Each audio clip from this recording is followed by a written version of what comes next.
bet, lažybos, lošimo automatai, ruletė, bet. Nesaikingas lošimas gali sukelti priklausomybę.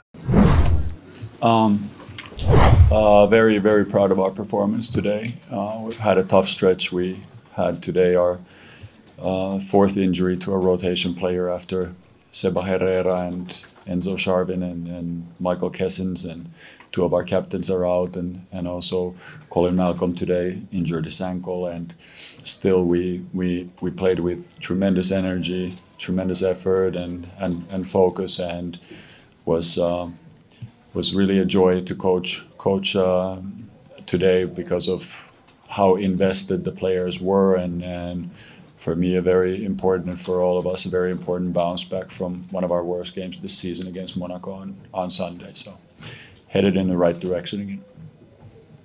Questions, please.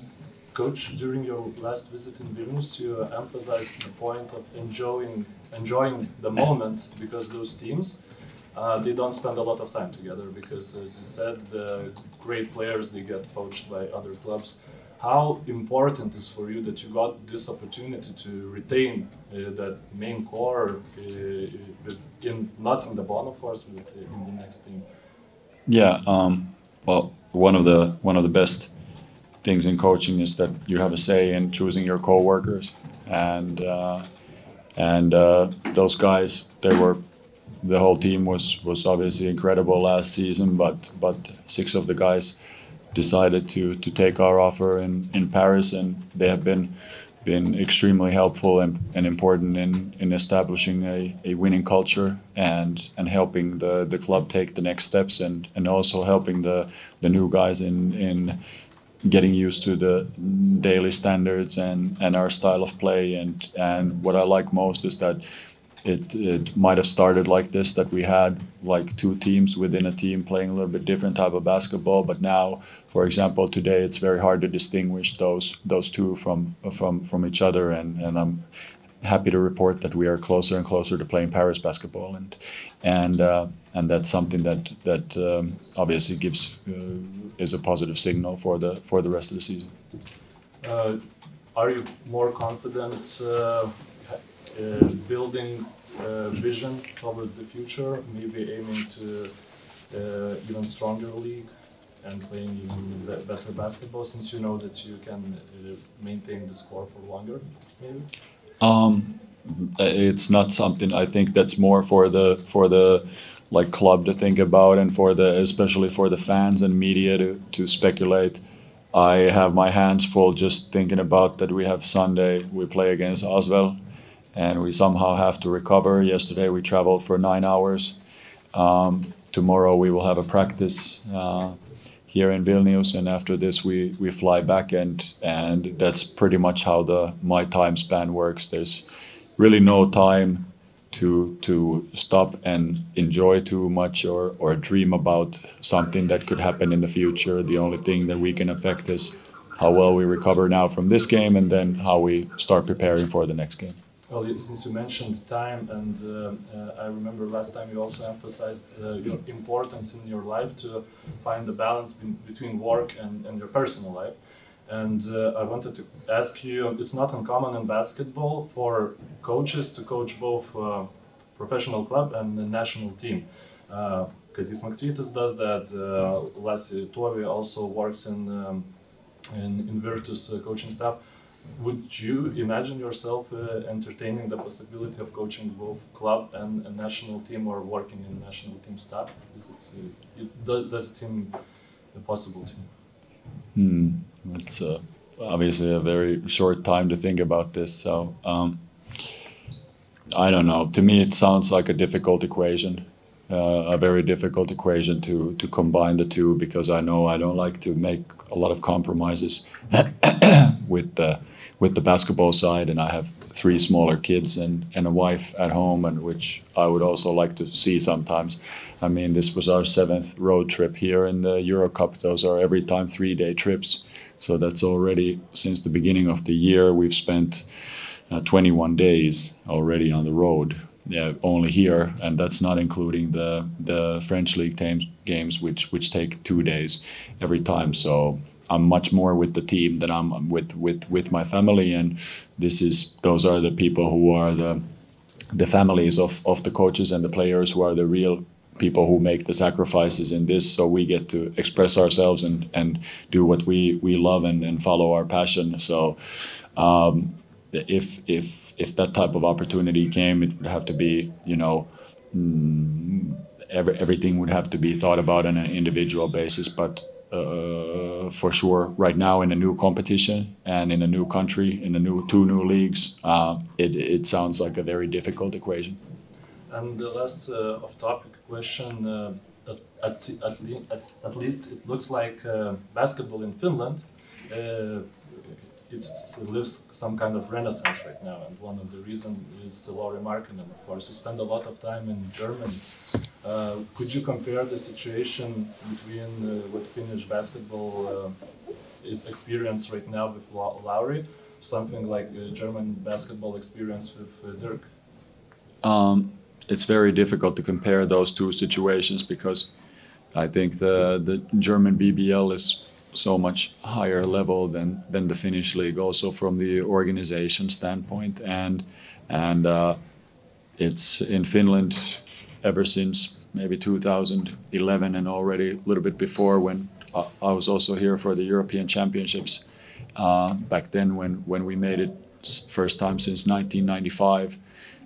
There became a stronger and stronger following with the national team, but for whatever reason, it has kind of been contained to the national team experience, where you have a lot of people following the Finnish Wolfpack, and all around the world, like in Bilbao in 2014, I think there were 10,000 Finnish fans over there, but unfortunately that hasn't trickled down to to the Korisliiga, which it would need in order to grow in let's say, attractiveness. The basketball that is being played in Korisliiga, there are a lot of good coaches, right? Already during the season, 2 have been hired, one as the head coach in Kratzam, one as the assistant in Strasbourg. So there's definitely, I don't think it's a question of the coaching talent or anything like this. It's just that it's a very different situation from Germany, where the competition is high, or then France, where the competition is extremely tight, or in Lithuania, where it's insane how many players come from such a small country, and everything is fought for. In Finland, it is much easier to kind of get to a relatively high level, but also plateau there, because the next steps are much more difficult. And what is about and it's the good thing about or the great thing about Lauri is that obviously he's inspiring a whole new generation of young Finnish kids. The number of licenses is on a big time upwards curve, and also the performances of the national team, and overall the image of the national team as a very positive collective that has a lot of values that the Finnish people like. I think these are the important things, but you should ask somebody much smarter how to fix the club side of that equation.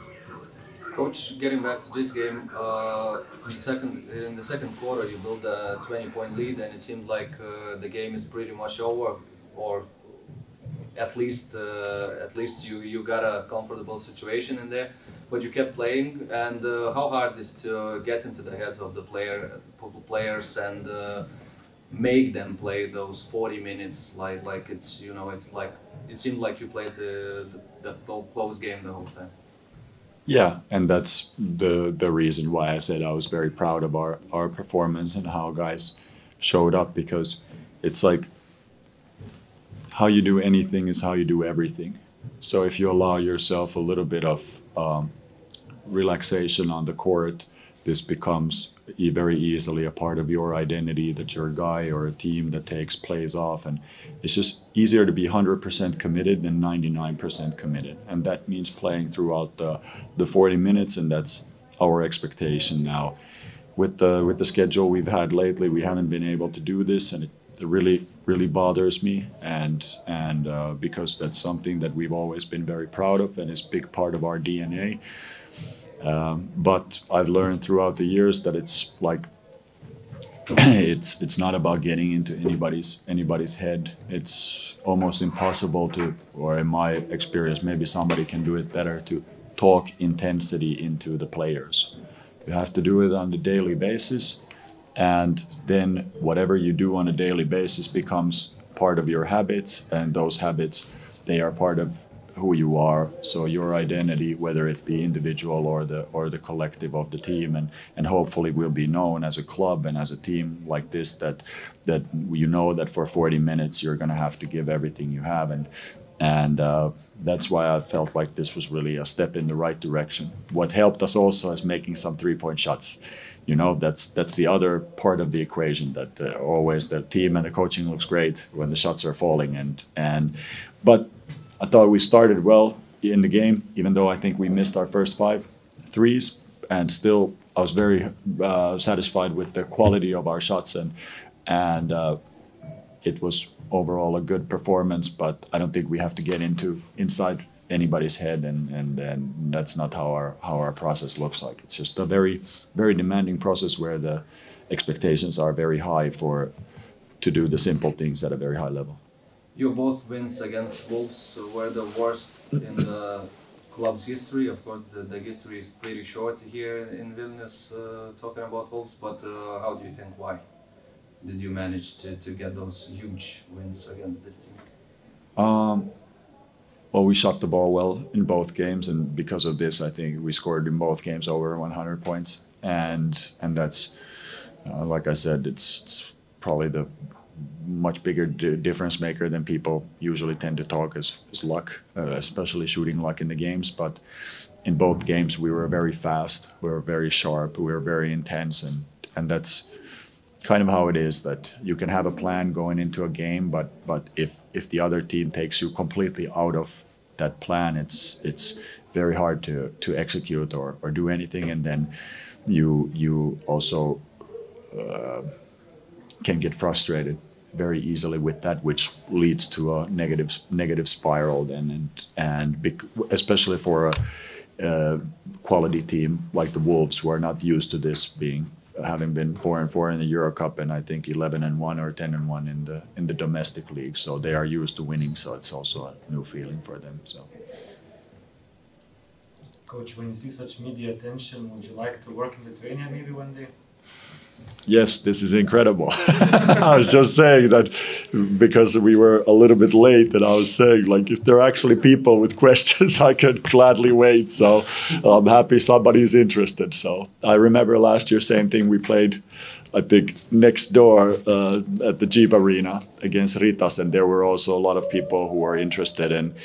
And I talked with our bus driver, who happens to be a Žalgiris fan, and I was like, "You're a Žalgiris fan in Vilnius?" And he said, "It's a whole country's team."